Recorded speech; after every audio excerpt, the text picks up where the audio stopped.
welcome to Should I Buy This Game? Featuring Witchcraft. My name is Christine, and in this video I'll give you an overview of how the game is played and then share a few things I may like or dislike about the game to help you decide if you want to add Witchcraft to your collection. This is the game Witchcraft, and this is a solo-only game. And in this game, you're witches and you're trying to persuade the jury of your innocence. So up here we have our jury, and they're who we're trying to persuade. Now these cards up here, there are conviction cards, and underneath them are a number. And when these two numbers add up, that's where our persuasion needs to be for that juror to believe we are innocent. These are village cards, and so there's times in the game where you may need to turn over a village card. Once you have 5 villagers, you lose the game. Here are our missions. These missions coordinate with our jury members. There's an Act 1, 2, and 3. So we have Act 1's out now. Now these missions, this number here tells you how many points you need to accomplish the mission. This number here tells you how many individual little cards are underneath it that you're going to have to deal with. And then this here tells you if you win, you can give the first number that much persuasion to the person above, or you can give the second number to anybody else. So if you had one person really high, later on you could give the lower number to one of the other jury members. And that's how you gain your persuasion. As I said, these down here are the cards we need to overcome, or else something bad may happen. Now this game is very challenging. You can lose the game if you fail 2 missions, if you have 5 villagers, if you have no more witches when you deal your witch hand. When there are 6 curses, you start with 3 and there's 3. If you need to get a curse and there's no curses left, you can lose. Or if one of the cards along the way says you lose. The only way you can win is by persuading the jurors. If you persuade one juror, you're still sort of guilty. It's a minor loss. 2 jurors is you're not guilty. It's a draw. And if you convince all 3, then it's a victory and you are innocent. So on your turn down here, we have our deck of witch cards. And so we're going to turn over 5 cards. Now these are double use cards. The hidden side means that you can keep this card in your hand, but once your witch is revealed, she will be sent to jail. Now they give you different benefits. So this one up here is how many points they're worth. And down here you could draw 3 cards from the challenge deck, choose any number of those cards to discard, and place the remaining cards back on top of the challenge deck. And these are the challenges here. So this would be the challenge deck. So you could see in advance what's coming and get rid of some you don't want. If your witch is revealed, you uncover all challenges on any one mission and then discard one of those challenges. So they all have some different things. If it's an X, it means there is no bonus, but they're worth 4 points if you uncover a challenge on any one mission if you use this side. This one is capture a face-up familiar on any one mission. And so some of these cards are actually a benefit. And so you have this one, you'd be able to take it. And if you reveal it, you get +2 points for each familiar in your area. And finally, we'll look at this one. It's +1 power for each villager on the villagers cards in the Lost Souls pile. So those are those cards I showed you earlier. We currently don't have any villagers. And if it's revealed, it's +2. So we look here, and if we hide them all, it's 2, 3, 4, 5, 6, 7 points. So we'll probably be needing to reveal some of them to get some bonus points. So I may end up having to reveal this one. Now, are any of these, you look to see any of these benefits before we choose? No. And this is a curse. The curse just gets in our way. Sometimes there's a card where you get bonus points if you have a curse in your hand. So if we look up here, this one is 3, this one's 4, this one has 3 cards though, whereas this one has 4, And so you can decide which way do you want to go. This one here, if we succeed, we can discard a challenge from any other mission. So maybe we should start with this one. So what we do is we reveal the cards. Now, if you had wanted to play a witch, you could have already decided and got the benefits. But because none of the benefits basically helped us at this point, I was fine with it. Okay, so we are off to a very interesting start. Basically, if we want to succeed at this mission, we have to do all of these. If it says chosen, that means you have to do this before you can do that. And all of these are chosen. Now, that is a shame. That is really hard. So you have 2, 3. This is, you cannot overcome a mission, and +1 difficulty for every hidden witch in play.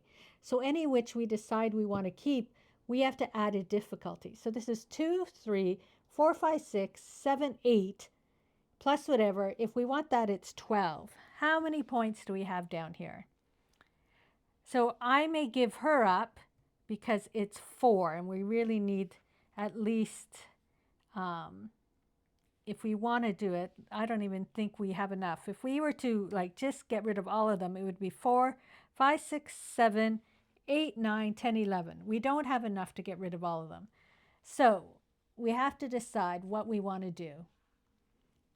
That one is just overcoming, and that one just says, so there's nothing else. So if we reveal this one, it's 4. So we can automatically take a couple out. Let's see here. Which ones? I want to, this one could be good later, but we're going to reveal these 2, so it's 7. So we only have 2 hidden at this point. So it would be 4, 5, 6, 7, 8, 9, 10, 11, 12, 13, 14. We would need 16 points. This isn't really, I think what we would do is just, we're going to lose this mission. So I think I'll reveal 2 for 4, 5, 6, 7, and then 8, 10. We have 10 points. So we can definitely get rid of those. That's 3. This one is 4, 5, 6, 7. And we don't get rid of this one, but we don't have anything negative that will happen. So we'll say that one's done. However, we did not succeed in this mission. So we don't get a negative because it was actually, if you succeeded, you got a bonus. So we'll just move that over, and we are 1 down. 1 more and we lose. That's what I mean. This game is hard. So here is a 5. I'm going, oops, we don't look at them. I'm going to put out. Actually, I had that thing. I could look at the top 3 cards. So we look. That could be good. This one gets, I'm going to discard these 2 and keep that one. So we put these face down, but now it's a 5. I'm just going to do 1 more in hopes that we could accomplish something. So our other witches, the 2 that we revealed go into jail over here, and these 2 go back with the curse into our hand. Oops, that wasn't supposed to be up.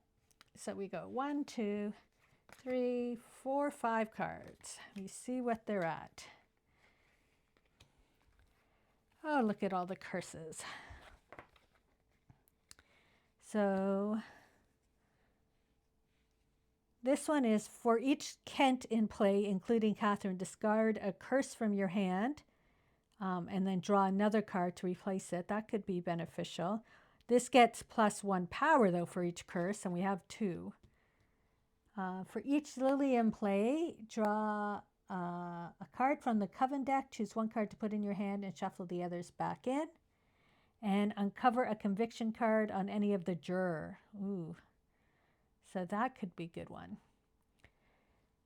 Okay, so I'm not going to play any in advance yet. I think let's try this one with only the 3 cards. Oh. Okay, so this time we have failures, which are okay, because therefore we don't have to do it. right away. They're all failures. But if we want to get rid of all of it, it's 4, 8, 11, 14. So if we come down here, this could be worth 5, or I could discard a curse and get another card, and it's only worth 1. This one, I'm just going to do this one. For each lily, draw 1 card from it. We only have 1 lily, so I will put this one here and we get another card. Okay. And she was worth 0 anyway. On any one mission, for each haze in play, discard a face-up challenge from that mission, then draw a challenge to replace it. Okay. This is move 1 or 2 face-up missions from any one mission to another. Okay, well that could be good because we could move a thing out of our way. So if I reveal her, I would like to uncover a conviction. And if we reveal her, she's worth 5. So we have 5, 6, 7, 8 points. Now, would uncover for each cat.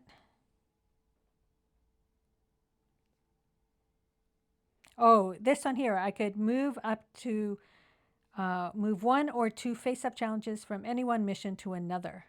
So I can move this evil witch over here.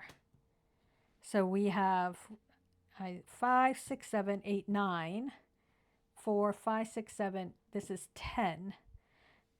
1 or 2, so I could move another mission over, even though we'll have to do it later. Decrease, gain a curse. Well, I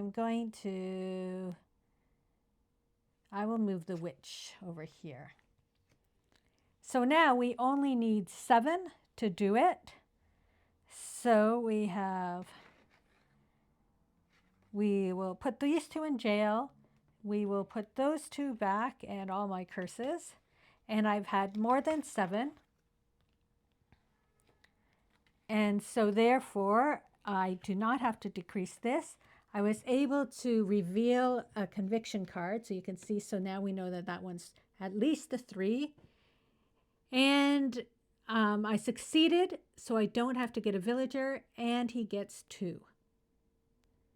And that is basically how the game is played. It is a very difficult game. I'm going to reveal this just to show you. So in this case, he's a 7. So I would have to get him at least to a 7 before he would find me innocent and be on my side. And that is how the game is played. You go through, there's 9 missions. They keep getting harder with each mission you get out. These cards are very challenging. And I have done it where once I had 2 of the jurors that I knew I'd be able to win, I have stopped the game and won it that way. I've never gone all the way to 3 jurors, but it is a very challenging game. There's also this scenario book, Tales of Wildegrins, and this one has 9 different scenarios in it. When you play at this, you do not play with the jurors. It isn't about finding yourself innocent or guilty. It's about completing missions. And so they tell you which missions you should use, which challenges you put into the deck, and how you win. So in the first one, you have to overcome 6 missions. And I did the first one, and I was able to accomplish it.